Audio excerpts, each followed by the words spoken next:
Welcome sa sip9.com. Ngayong araw, pag-aaralan natin kung paano ba yung equivalent ng expression na x to the m raised to n. No? So, ito bali yung law of exponent number 2 natin. Ano? Before natin i-discuss ito, i-recall muna natin yung ano ba ibig sabihin ng exponential notation. Ano?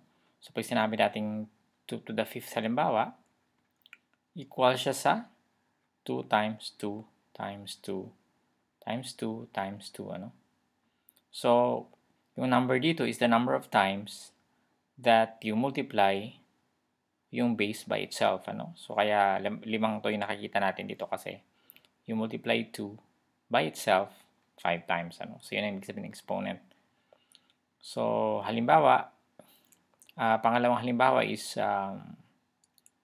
p raised to the fourth, kunwari.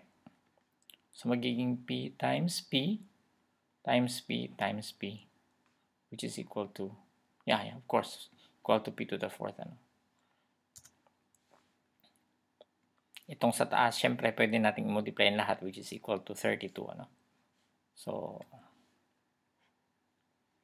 okay, so balik tayo dun sa problem. Ano? Paano natin isi-simplify yung x to the, or tama ba yung i-simplify? Ano? Basta paano natin simplify o kunin yung equivalent expression ng x to the m raised to n. Ano? So, bago tayo mag-generalize, tignan muna natin yung mga cases na numbers yung meron, yung numbers yung exponent niya, no? Halimbawa, what is m? So, may exponent siya sa loob, ano? M to the fourth cubed, ano? So, kung titingnan natin dito, yung exponent is yung 5 at yung base is 2, ano? Ang dito naman, ang exponent natin ay 3 at ito ay base ito, yung m to the fourth. So, ibig sabihin, we multiply m to the fourth by itself 3 times, ano? So, magiging m to the fourth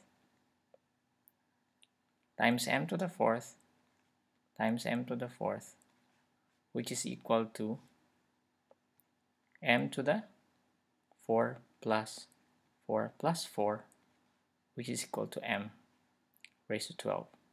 So, siguro naalala nyo ito, no? Hindi ko na diniscuss, but this is actually yung law of exponent number 1 natin, which is x to the m times x to the n equals x to the m plus n. Ano? Para lang doon sa mga hindi nakapanood ng video, pag meron tayong parehong base, and then multiply natin sila, we have to add the exponent. Ano? So, panoorin nyo na lang yung law of exponent number 1 sa sip9.com kung gusto nyo malaman kung saan galing yung ganitong law. Ano? Okay, balikan natin dito. So, dito makikita natin na m to the fourth cubed is the same as m to the 12th. Okay, so mapapansin nyo yung may relationship ba yung 4, 3, 4 and 3 at saka yung 12? Oh, pwede natin sabihin, ang 12 ay product ng 4 and 3, ano? Okay, let's have another example. Tingnan natin kung pareho din yung susunod na example natin. What is n raised to the 8th times, raised to the 5th, ano? So, ibig sabihin, ito yung base natin, n to the 8th. 5 times natin i-multiply sa sarili niya, ano? So, magiging n to the 8th times n to the 8th times n to the 8th times n to the 8th times n to the 8th, which is equal to n 8 plus 8 plus 8 plus 8 plus 8, which is equal to n raised to the 40.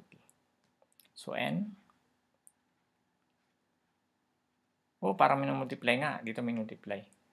Pero actually, minumultiply nga talaga siya kasi kung titignan mo yung number dito, you raise m to the fourth to the third power, ginawa mo, multiply mo ng 3 beses sarili niya at i-add mo yung exponent 3 beses. So, mangyari dito is, ang kinukuha lang natin na number dito is 4 plus 4 plus 4, which is really 4 times 3, di ba?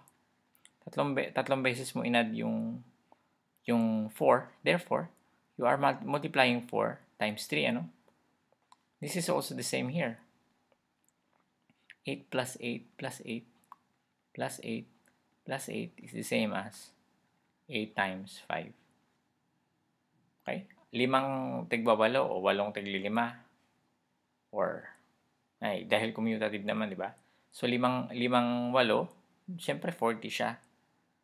So, yan ang reason kung bakit ang x to the m raised to n is equal to x raised to m. Anong sagot? X raised to mn. Minumultiply yung exponent. Ano? Ibig sabihin nito multiplication pag walang space. Okay? Okay, nakikita naman kasi you add repeatedly. Ina-add mo repeatedly yung exponent. Tapos ito yung number of times na ina-add mo.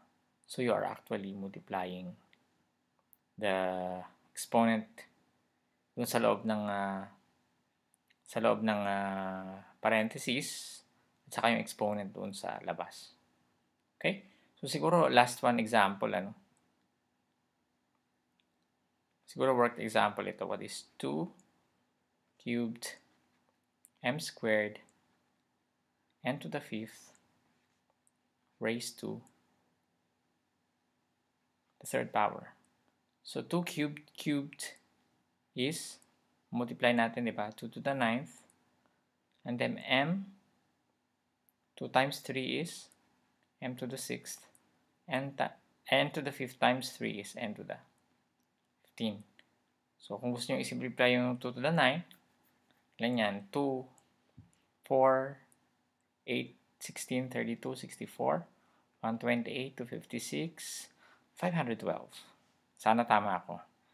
512 m raised to 6 and raised to the 15. Ano? Okay, maraming salamat.